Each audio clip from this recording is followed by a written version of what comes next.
Prezados irmãos e irmãs, domingo, terceiro domingo da Quaresma. Palavra certa na hora certa. A primeira leitura é do livro do Êxodo 3, de 1 a 8a, de 13 a 15.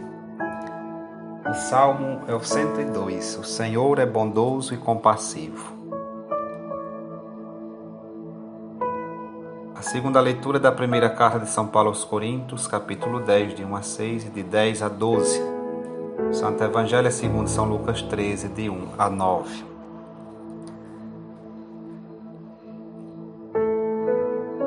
No geral, as leituras deste domingo nos pedem que recusemos as falsas seguranças.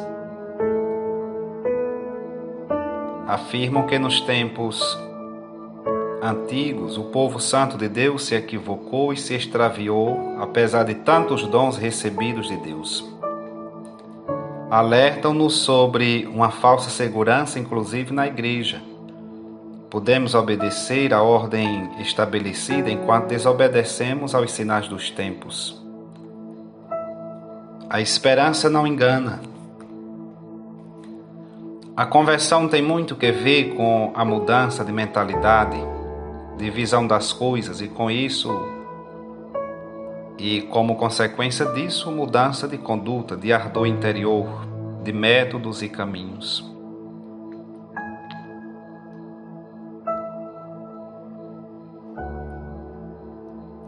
Moisés sentiu-se chamado e enviado pelo misterioso Eu Sou. Experimentava-se nas mãos do misterioso Ser consistente. Não era enviado por um Senhor ninguém ou por um Eu Não Sou.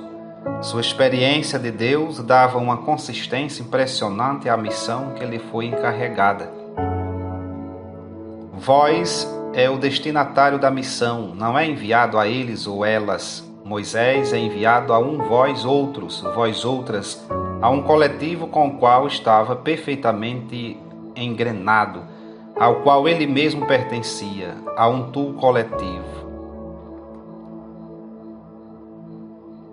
A missão de Moisés é boa notícia para os seus, é uma missão da máxima garantia. Advertência não é uma palavra simpática, adverte-se quem vê nos outros algo que deveria ocorrer a ele. Alguém que vislumbra na presente infelicidade dos outros o que poderá ser sua desdita futura. É aprender com a cabeça dos outros. O povo de Israel serviu à igreja como exemplo de advertência. Assim o reconhece São Paulo nesta leitura da carta aos Coríntios que proclamamos e ouvimos hoje. A Israel não faltaram as atenções de Deus, os mais preciosos dons. Deus amou tanto Israel que o libertou da escravidão, fez aliança de amor com ele, manifestou-lhe sua benevolência, mesmo nas condições mais adversas. Como cristão, não estamos imunizados, embora possamos sair imunes. Existe diante de nós um perigo que nos ameaça.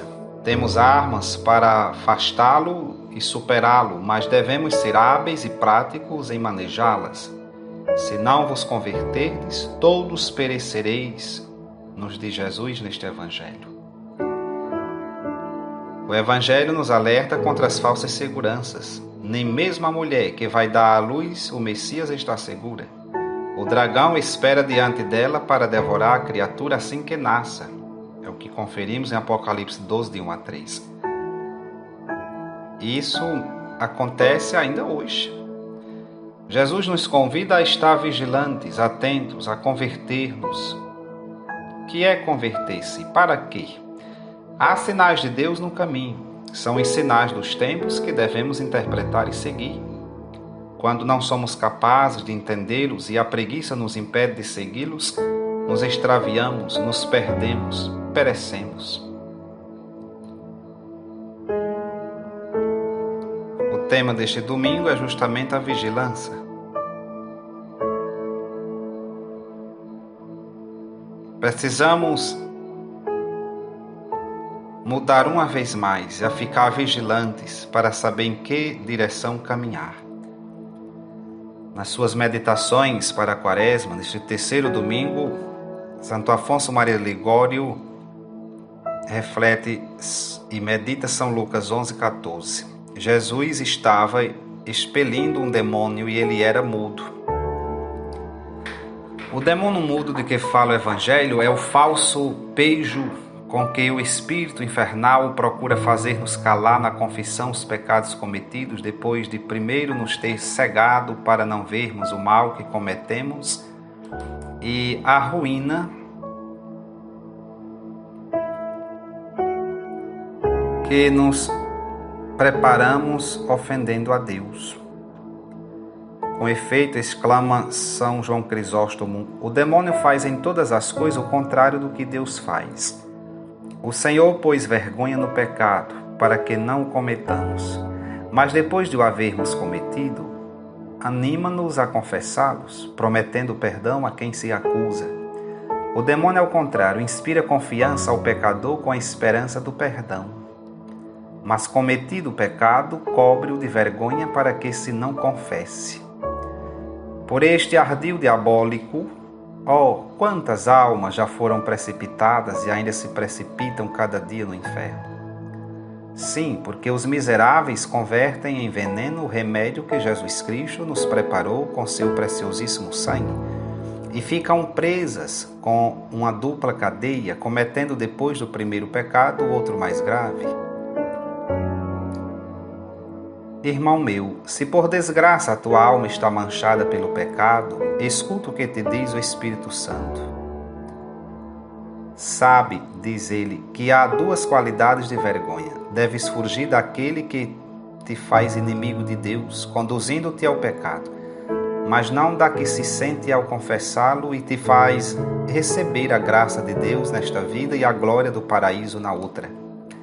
Se, pois, te queres salvar, não te envergonhes de fazer uma boa confissão. Aliás, a tua alma se perderá.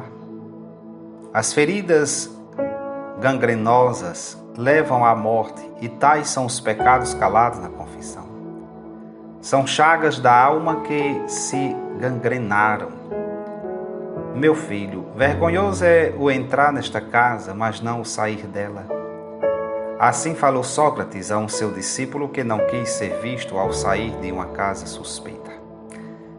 É o que digo também àqueles que depois de cometer um pecado grave têm pejo de o confessar.